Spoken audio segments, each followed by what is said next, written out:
Welcome back to ASR NCERT decoder everyone. कैसे हैं? पढ़ाई तो बहुत बढ़िया चल रही है, गर्मी छुट्टी में मज़े आ रहे हैं। चलिए, so today we are going to continue our respiratory system is a chapter of life process. I discuss this also earlier. So respiratory system में आपको पढ़ना क्या है, ये एक ऐसा सिस्टम है, ऑर्गन सिस्टम है जिसमें खूब सारे ऑर्गन्स इन्वॉल्व हैं और ये सारे के सारे ऑर्गन टिश्यू से मिलके बने हैं और सारे टिश्यू सेल से मिलके बना है। ये तो हमें पता था कि the cell is the unit functional unit of life, and after that the group of cell is known as tissue, group of tissue is known as organ, and group of organ is known as organ system. So here we are going to see a respiratory system first, then we will go through the mechanism of it, okay, how we respire and everything. तो चलिए, क्या है, बहुत सारे parts हैं जो आपके body के आपको पढ़ने होंगे। यहाँ पे आपका जो ये स्ट्रक्चर अवेलेबल है ना, ये जो इस तरह का स्ट्रक्चर देख लो, दैट इज नॉस्ट्रिल। नाक का जो ये छेद है इसको हम लोग क्या बोलते हैं, नॉस्ट्रिल बोलते हैं। And here is the portion, ये जो आपका पोर्शन है इसको हम लोग बोलते हैं नेजल कैविटी। नाक के अंदर की कैविटी, नेजल कैविटी। बहुत बड़ा रोल है आपके नेजल कैविटी का आपके रेस्पिरेशन में, ठीक है। अच्छा ये बताओ, आपके नाक के अंदर में जो छोटे छोटे से हेयर लाइक स्ट्रक्चर्स हैं, हेयर ही एक्चुअली लाइक स्ट्रक्चर क्या बोल सकते हो उसको, तो वो क्यों अवेलेबल है? नेचर ने कभी भी एनर्जी खर्च नहीं की है फिजूल चीज़ों में, उसने एनर्जी खर्च वहीं की है जहाँ पे ज़रूरत है भाई। तो ऑब्वियस सी बात है कि अगर आपको यहाँ पे हेयर दिया है तो टकले अच्छे नहीं लगोगे। यहाँ पे हेयर दिया है, उसका रीज़न क्या है? For trapping, yes, nice, for trapping all the material present in our air, ठीक है। तो हवा में प्रेजेंट जो मटेरियल्स हैं, डस्ट पार्टिकल्स हैं, पॉलन ग्रेन्स हैं और भी बहुत सारे जो क्या बोल सकते हो उसको, स्मोकी स्ट्रक्चर्स बोल सकते हो, वो सबको वो क्या कर लेते हैं, ट्रैप कर लेते हैं, ठीक है। तो आप देखो क्या है, एक्चुअली में this type of hair like projection is there and little bit its mucosa is present over here. इस पैसेज में हेयर लाइक प्रोजेक्शंस तो होते हैं और थोड़ा सा वो गीला भी होता है, मतलब वहाँ पे वाटर प्रेजेंट होता है। तो आपके नाक के अंदर का जो टेम्परेचर है वो कम है, आपके नाक के अंदर का जो इन्वायरमेंट है वो ठंडा है, ठीक है। Just like in summer season we have one particular room in that AC is all working, तो वो रूम हमेशा ठंडा है, ठंडा है, ठंडा है ना। तो बिल्कुल उसी तरह से, या फिर वो कमरा जहाँ पे आपका क्रॉस वेंटिलेशन है वो कमरा भी आपका बिल्कुल ठंडा है, बिल्कुल वैसे ही आपके नाक के अंदर का जो इन्वायरमेंट है वो कैसा है, ठंडा है, ठीक है। क्यों है? क्योंकि वहाँ पे वाटरी कंटेंट प्रेजेंट है।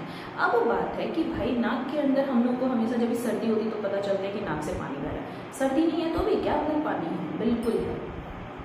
क्यों है? टेम्परेचर कम करने के लिए। क्यों कम करना टेम्परेचर? तो आपका जो एयर है इन्वायरमेंट में प्रेजेंट, वो उसका टेम्परेचर डिफरेंट होगा, डिपेंड्स ऑन योर वेदर और condition of your season. Like कि बहुत ज़्यादा सर्दी हो रही है तो बाहर का ठंडा एकदम ठंडा है, लहर चल रहा है ना, तो बहुत लू की वजह से जो आपका हवा है वो बिल्कुल गर्म हो रखा है, तो उतना गर्म या उतना सर्द हवा आप जब सांस लोगे तो that will affect your delicate tissues, है ना। तो इसके लिए उनका टेम्परेचर मेंटेन करना जरूरी है, तो आपके नाक के अंदर वही काम हो रहा होता है। दूसरी और बात, आप मान लो ऐसे देखो, किसी चीज़ को आप गर्म कर दो, किसी चीज़ को क्या ही मतलब चलो धुआं उड़ रहा है, समझ लो धुआं गर्म है, उड़ रहा है, तो अपने साथ बहुत सारे डस्ट पार्टिकल को लेके ऊपर उड़ रहे हैं, लेकिन जब उसी धुआं को हम ठंडा कर देंगे तो क्या हो जाएगा, सारा डस्ट पार्टिकल सेटल डाउन हो जाएगा, होगा। बिल्कुल वैसे ही जब आप सांस लेते हो तो गर्म हवा जब आप सांस लेते हो तो बहुत सारे डस्ट पार्टिकल्स हैं, बहुत सारे पॉलन ग्रेन्स हैं, है ना, बहुत सारे फाइबर्स हैं, प्लांट फाइबर्स, एनिमल फाइबर्स जो हवा में उड़ रहे हैं। तो आप जब सांस लेते हो तो क्या होता है, वो सारे के सारे जो होते हैं वो ठंडे हो जाते हैं। ठंडे होने से वो कहाँ चले जाएंगे, नीचे बैठ जाएंगे। अब नीचे में क्या प्रेजेंट है, हमारा हेयर लाइक स्ट्रक्चर, जो क्या कर देगा, ट्रैप। आई बात समझ में? इसीलिए जब कभी भी आप मास्क नहीं लगाते और आप ऐसे बाइक वाइक चलाते हो, बाहर की तरफ जाते हो, कहीं धूल धक्कड़ में जाते हो, लहर चल रहा वहाँ आप जा रहे हो, तो थोड़ी देर बाद आप फील करोगे कि there is something dirty present in your nose. तो that is what, the trapped molecule which was present in air. वो सब जो हवा में था आपको दिखाई नहीं दे रही थी ना, तो वो सारी चीज़ें गई आपके नाक के अंदर, यहाँ पे ठंडी होकर के, और फिर वो जम गई हैं। You clean your nose and again you are ready for the next trip, ठीक है। तो तो बिल्कुल वैसे ही आपके नाक में वहाँ पे ठंडा हो जाएगा और ठंडा होने की वजह से सारे कचरे जो है वो नीचे सेटल डाउन करेंगे, हेयर में ट्रैप हो जाएंगे, वो यहीं रुक जाएंगे और क्लीन एयर जो है वो यहाँ से इंटर करेगा। तो this is connected from, if I will draw this picture like this, okay, it's like this. So from here it will move there and after that it will come here. आ रही है बात समझ में? तो ये नाक से कनेक्टेड है। Now the thing is what? This is तालु। तालु को हम क्या बोलते हैं? Palette. Here the structure is present। ये जो स्ट्रक्चर आपको दिख रहा है, wait I will color it up। तो ये जो स्ट्रक्चर आपको दिख रहा है ये पैलेट है, तालु है। अगर ये नहीं होता ना हमारे पास, ये तालु नहीं होता, तो ये नाक से जो हवा का पैसेज अंदर की तरफ जा रहा है ये दोनों मिक्स हो जाते हैं। ये पैलेट जो है वो क्यों है? वो आपके नाक के नेजल कैविटी और बक्कल कैविटी को डिफरेंशिएट करता है। और एक बहुत इंपॉर्टेंट बात, ये सिर्फ हम लोगों के पास अवेलेबल है, मीन्स वर्टिब्रेट्स हैं हम लोग, एनिमल्स के पास अवेलेबल है, फिशेस के पास अवेलेबल नहीं है। फिशेस के पास ये पैलेट नहीं होता, उनका nasal cavity buckle cavity common होता है। और वो जो ये जबड़े के का जो दांत होता है ये सब, वो चबाने का इस्तेमाल वो नहीं करते, वो ट्रैप करते हैं, वो जो उनका प्रे होता है उनको कैच करने के लिए यूज़ करते हैं। क्योंकि अगर वो कैच करें, स्वेलो भी करेंगे, तो ये पैसेज जो है उनका नेजल पैसेज और बक्कल कैविटी कॉमन है। आगे बात समझ में?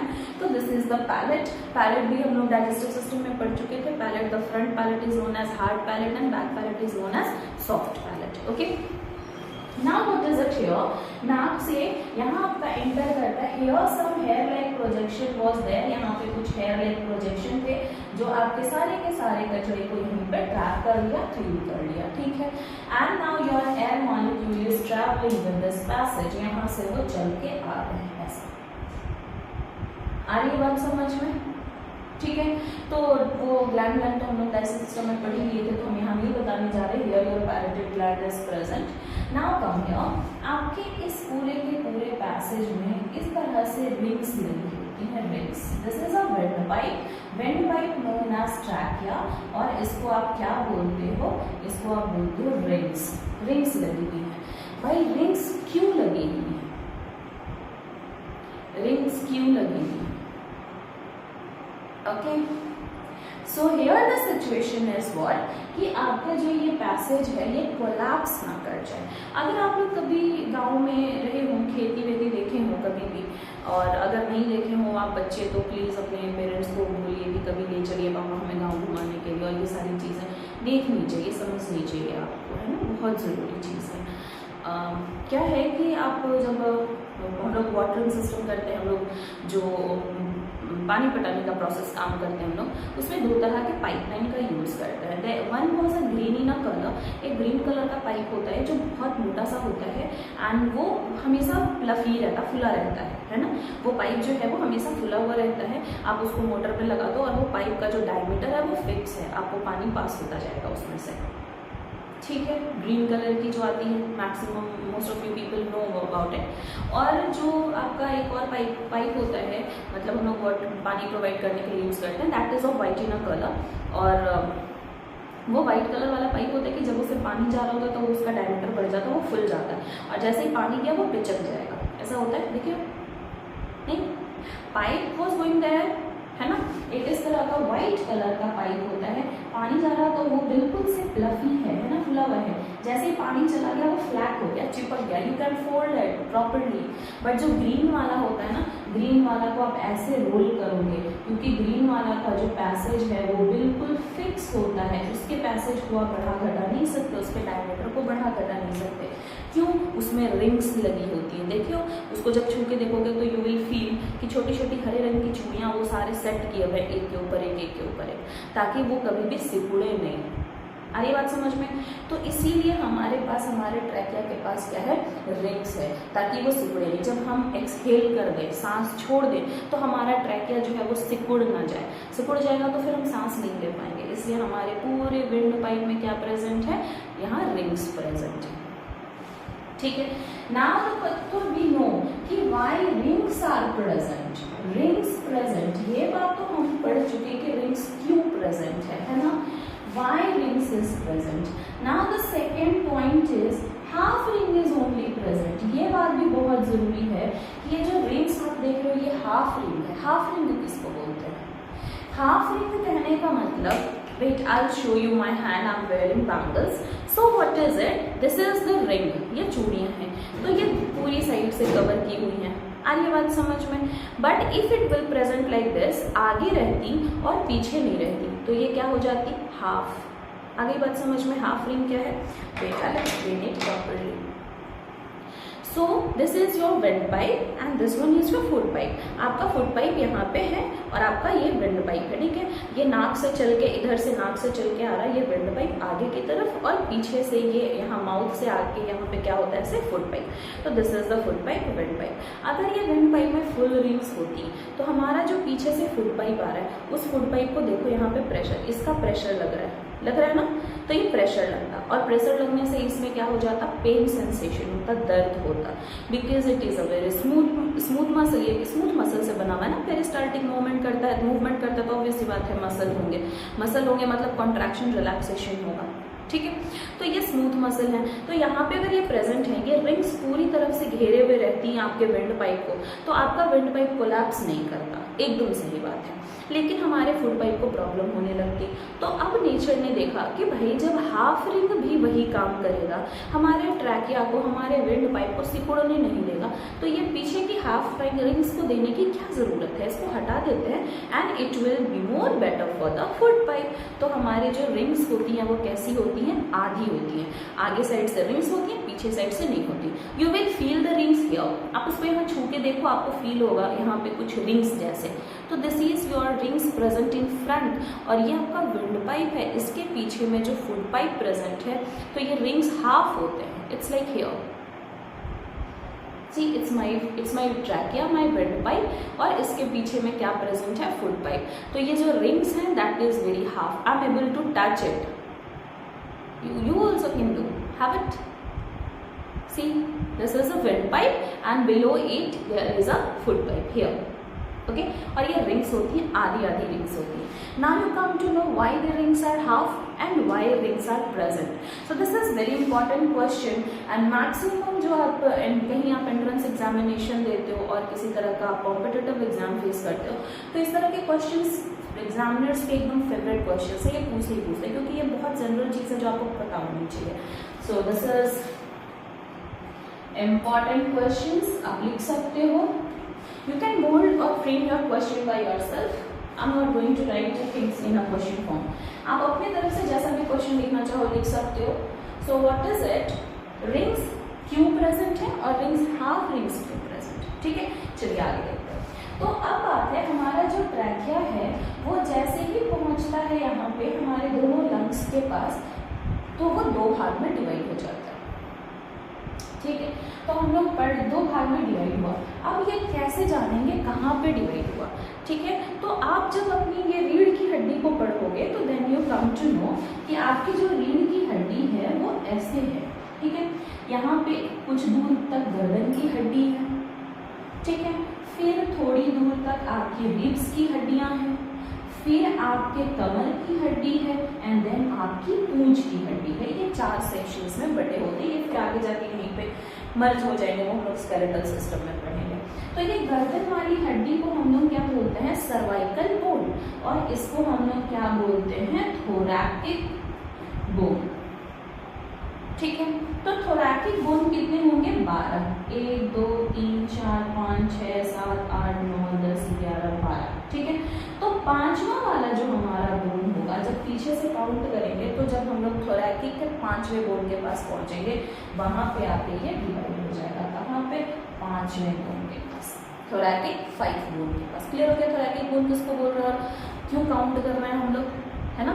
जब पीठ साइड से देखा जाए तो this is the bone, the back bone here, this is what? Cervical bone, but here the bones are present, this all are thoracic bone. तो थोरैकिक 5वां थोरैकिक आपका जहां पहुंचेगा, 5वें थोरैकिक के पास वो 2 भाग में डिवाइड हो जाएंगे, तो that is here, okay. Now आगे देखिए, ये डिवाइड हुए। अब ये हमारा लेफ्ट लंग है, लेफ्ट लंग छोटा होता है, लेफ्ट लंग कैसा होता है? स्मॉल, और ये थोड़ा सा लार्ज होगा। अब लेफ्ट लंग के पास क्या प्रेजेंट है? Cardiac notch, cardiac notch present है। ये इंपॉर्टेंट बात है, ठीक है। तो हमारा राइट वाला जो लंग्स है वो बड़ा है, लेफ्ट वाला जो लंग है वो छोटा है। लेफ्ट वाले लंग में गड्ढा है, कार्डियक नॉच, ये देखो दिल, और ये छोटा सा गड्ढा जो दिल के एपेक्स पार्ट को मैनेज करता है ना। दिल का एपेक्स इस तरह से नुकीला होता है, जब आप अपने दिल को देखोगे तो वो इस तरह से ऐसे लगेगा। ये वाला जो पीछे पूंछ का नुकीला पोर्शन होता है वो यहाँ कवर होता है। तो I am just drawing here, तो बस समझ लो कि दिल ऐसा दिक्कत नहीं है, ठीक है। तो आई एम डूइंग इट, तो आपको एक आइडिया देने के लिए कि इस तरह से आपका यहाँ पर प्रेजेंट है दिल, वो हम लोग आगे पढ़ेंगे सर्कुलेटरी सिस्टम में। तो क्या है, कार्डियक नॉच प्रेजेंट है, 2 लोब में है, ये 3 लोब में है। अब बात किया जाए कि ये 3 लोब्स हैं, यहाँ पे भी एल्वियोलाई होंगे, यहाँ पे भी एल्वियोलाई होंगे, यहाँ पे भी। अब तीनों जगह पे तो ऑक्सीजन का जाना जरूरी है। वो ऑक्सीजन जो हम सांस लिए चल के आया, तो यहाँ भी जाए, यहाँ भी जाए, यहाँ पे भी जाए, जाना ही चाहिए, ना जाएगा तो फिर दिक्कत है। तो इसलिए आपका जो ये प्राइमरी ब्रोंकियाई है वो 3 हिस्से में बन जाएगा, ठीक है। और इस वाले लोब में प्राइमरी ब्रोंकियाई कितने भाग में बट जाएगा, 2 भाग में। क्यों 2 भाग में, क्यों 3 भाग में, समझ में आ गया। एंड अगेन हियर यहाँ पे भी इस तरह से क्या प्रेजेंट है, ये रिंग्स प्रेजेंट हैं, ताकि इनका क्या प्रॉब्लम ना हो, कोलैप्स करने का प्रॉब्लम ना हो। आगे बात समझ में। तो this is what, this is a wind pipe. आप इसको क्या बोल सकते हो, आप इसको बोल सकते हो bracket. Next is what, this is known as bronchi. Bronchi पहली बार टूटा तो it's a primary bronchi. Primary bronchi left side में 2, राइट साइड में 3, ठीक है। अब इसके बाद क्या होगा ना, इसके बाद वो फिर से टूटेंगे, that is secondary bronchi. I am going to draw it in a one section only, लेकिन ये पूरी जगह पे होगा। सेकेंडरी ब्रोंकियाई के बाद ये फिर टूटेंगे टर्शियरी ब्रोंकियाई। टर्शियरी ब्रोंकियाई के बाद और फाइन टूटेंगे ब्रोंकियल्स, और लास्ट में एक बैग लाइक स्ट्रक्चर होगा, वो क्या कहलाएगा, alveoli. So what is it, primary bronchi, दोबारा टूटे तो ये क्या हो गए, सेकेंडरी ब्रोंकियाई, फिर टूटे तो क्या हो गए, टर्शियरी ब्रोंकियाई, लास्ट वाले को हम क्या बोलेंगे, ब्रोंकियल्स। और ब्रोंकियल्स के last I am going to rub, ये लेफ्ट आप लिख लो, यहाँ पे चलो, यहाँ पे लिख देते हैं लेफ्ट, ठीक है। समझ लो, पॉज कर लो, ड्रॉ कर लो, इजी है ड्रॉ करना और समझ पाना, ठीक है। और कॉन्सेप्ट जितना सॉल्युबल तरीके से पढ़ोगे, जितने अच्छे से सुन लोगे, समझ लोगे, उतना इजी हो जाएगा उसको अपने लैंग्वेज में फॉर्म करके और लिख पाना, ठीक है। So what is it, this one is known as alveoli. Clear हो गया यहाँ तक, ठीक है। क्या है, this is the trachea, bronchi, fifth thoracic bone के पास ये टूट जाएंगे 2 भाग में। Next primary bronchi, secondary bronchi, tertiary bronchi, bronchioles, and last में क्या प्रेजेंट होगा, एल्वियोलाई, ठीक है। अब देखिए, अब क्या है कि आपका दिल जो है वो यहाँ से भेजता है, ये वाला सेक्शन दिल का 4 हिस्सा है, ठीक है, और ये वाला सेक्शन भेजता है खून, है ना। और ये खून की नली इस तरह से जाल बनाती हुई सबसे क्रॉस करती हुई चली जाएगी, फिर वापस आ जाएगी दिल में। तो ये जो आप रेड कलर का देख रहे हो, that is what, your blood vessel. Blood vessel is travelling here and there everywhere, है ना। तो आपके दिल से आपका ब्लड वेसल लेके गया है CO2, आपके एल्वियोलाई में प्रेजेंट है ऑक्सीजन, वहां से ऑक्सीजन मांगेगा, CO2 देगा, चला आएगा। क्लियर है। तो इस तरह से आपके लंग्स और आपका दिल कनेक्टेड है। अब क्वेश्चन पूछा जाए कि ये कार्डियक नॉच जो है वो लेफ्ट लंग के पास क्यों होता है, क्वेश्चन क्या है, क्वेश्चन नंबर थर्ड क्या है, cardiac notch present in left lung, क्यों कार्डियक नॉच जो है वो लेफ्ट लंग में क्यों प्रेजेंट है। तो देखो, एकोमोडेट करने के लिए अगर वो नहीं होता तो आपका दिल को कहाँ पे रखा जाता है ना, आपका दिल बिल्कुल सेफ है वहाँ पे, क्योंकि भाई वाइटल ऑर्गन है, उसको सेफ्टी भी जरूरी है, और सेफ्टी देने के लिए आपके रिब्स जो है वो उसको बचा के रखेंगे। रिब्स लंग्स को कवर करके रखते हैं, तो लंग्स में एक थोड़ा सा जगह बना करके दिल को भी एडजस्ट कर दिया गया है कि भाई रिब के जो है ना वो इनको भी सेफ्टी प्रोवाइड करता है। क्लियर है बात, आ रही है समझ में। चलिए नेक्स्ट एक और क्वेश्चन क्या है, this one is the cardiac notch. एक और क्वेश्चन क्या है, कार्डियक नॉच क्यों है वो तो समझ में आ गया है ना। नेक्स्ट क्वेश्चन है कि आपका heart and lungs situated close together, ये भी क्यों, आपका दिल और आपका लंग्स इतना करीब करीब क्यों है, आ गई बात समझ में। तो आपको ये भी करना है, हाँ yes I remember ma'am, you have to write very clear, so sorry I think कि इतना छोटा छोटा चीज़ आप फटाफट से ग्रास्प कर लोगे, इसलिए हम ऐसा लिख देते हैं। हाँ अगली बार से बहुत अच्छे तरीके से लिख दिया करेंगे। लेकिन आपको लिखना क्या है, रिंग्स प्रेजेंट हैं आपके ट्रैकिया में या वेंट पाइप में, क्यों। नेक्स्ट लिखना है हाफ रिंग्स प्रेजेंट है, क्यों। नेक्स्ट लिखना है कार्डियक नॉच लेफ्ट लंग में है, क्यों। नेक्स्ट है हार्ट और लंग्स आसपास में क्यों प्रेजेंट है। I think I give you answer in the section only, वो आपको आंसर दे रखे हैं तो आपको ये आंसर कर लेना चाहिए, ठीक है। आगे बात समझ में कर लोगे। Okay so in the next video we will go through the mechanism of respiration, कैसे कौन सा जो वो अंदर अंदरूनी शक्ति है जो हमें सांस लेने देती है और सांस छोड़ने देती है वो पढ़ेंगे, और उसके बाद हम लोग पढ़ेंगे exchangeation of gases. Okay thank you everyone.